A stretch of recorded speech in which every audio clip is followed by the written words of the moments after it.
Hello. Today I'll show you how to fix a broken fridge drawer like a boss, so it never breaks again.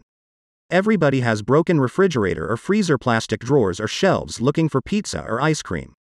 My grandmother still doesn't know that I broke her favorite fridge, so I have to fix it. This job will require a plastic welding gun. It costs around $20, but it's worth it. Because a lot of everyday things can be fixed with it by following the Tech Screw Home channel. For the repair process you can just use superglue with a baking soda hack, but that's not the best solution, because that drawer broke because there's no armature.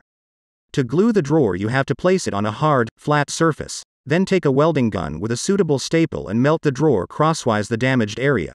But here's the tricky part, that the hot staple doesn't melt through to the other side of drawer. It's important to push the hot staple to the middle of the plastic and wait for the staple to cool down and the plastic to harden. Then use pliers or your fingers to break off the staple support legs. Then melt in a few more staples, which will give extra strength. A few centimeters apart will be best. As you can see, they hold the gap together nicely. This place will not crack second time. If you want even more strength you can put superglue in the weld seams, but I don't like to use glue near to food, as glue is very chemical. I hope you found this video useful. If you have any questions, feel free to post them below this video.